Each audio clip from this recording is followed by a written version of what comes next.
Welcome to our short introduction to the Fall Moeds, or feasts. When people today talk about the feast days, it can bring a wrong interpretation of what the real reason for these special days are. We must go into the Hebrew word from the scriptures to get the proper understanding of this English word's interpretation. The Hebrew word is moed. The word feast is so misleading because even in the King James Version, from Bereshit, Genesis 1:14, in which it is the first time this Hebrew word moed is seen, it is actually transliterated to English as the word seasons.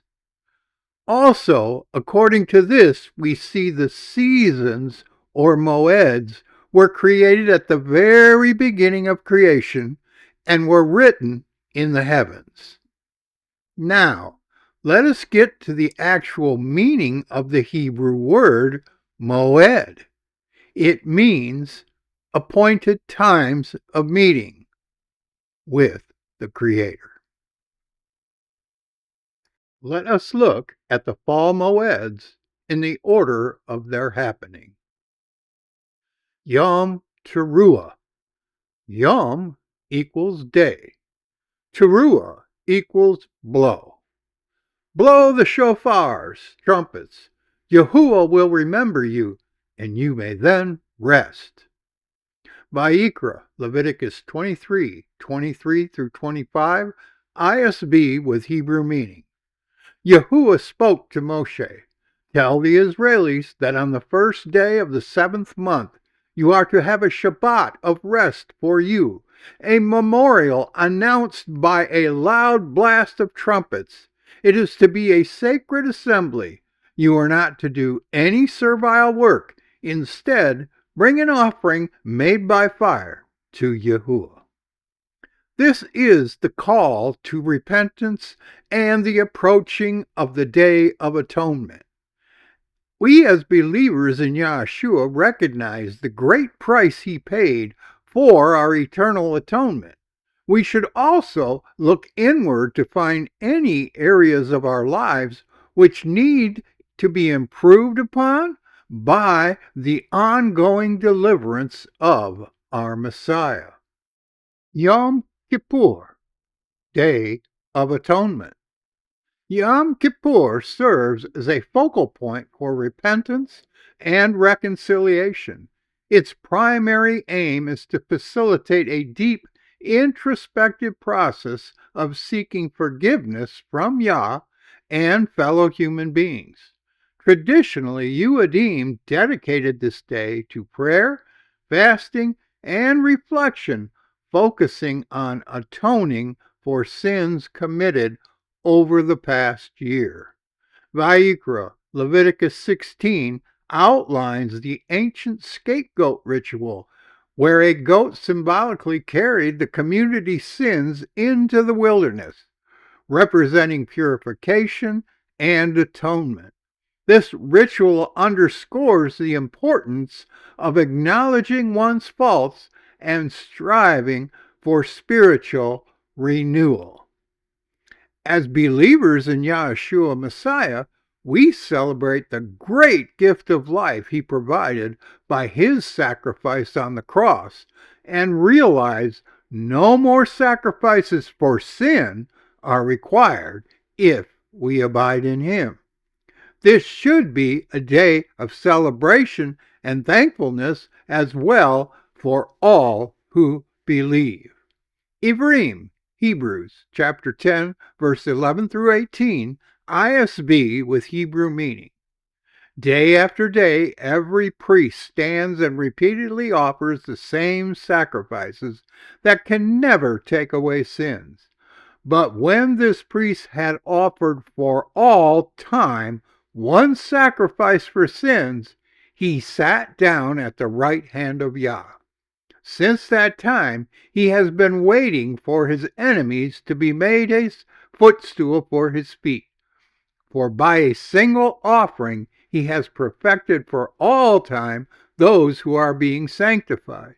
The Ruach HaKodesh also assures us of this, for he said, "This is the covenant that I will make with them after those days, declares the Lord. I will put my laws in their hearts and will write them on their minds, and I will never again remember their sins and their lawless deeds." Now, where there is forgiveness of these sins, there is no longer any offering for sin.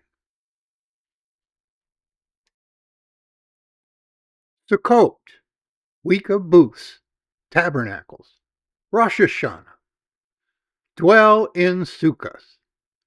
Sukkot is a time of celebration, family gathering, and reflection on the Israelites' time in the desert. Traditionally, Sukkot is a pilgrimage festival, one of the 3 times in the Yuadim's year when ancient Israelites would journey to Jerusalem to present offerings at the temple. Vayikra, Leviticus 23:42 through 43, is where Yah commands the Israelites to dwell in booths for 7 days. The booths, or Sukkot, are meant to remind them of temporary shelters they lived in during their 40 years in the desert. These booths are fragile, emphasizing the Israelites' vulnerability and dependence on Yah's protection. As believers, we can rejoice because we now have the very Ruach of Yah dwelling within us. Yochanan Aleph, 1 John 3:24, ISB with Hebrew meaning. The person who keeps his commandments abides in Yah, and Yah abides in him. This is how we can be sure that he remains in us. He has given us his Ruach. This moed is also closely tied to the autumn harvest in ancient Israel. Sukkot was a time to give thanks for the year's crops, and the theme of gratitude continues to be an integral part of this festival. Shemini Atzeret, the 8th day of assembly. It's sort of strange that there's an 8th day of the assembly, given that Sukkot is a week-long feast or moed. But in the very passage that dictates there are 7 days of Sukkot, we see Yah also mandating the 8th day. For 7 days you are to bring an offering by fire to Adonai.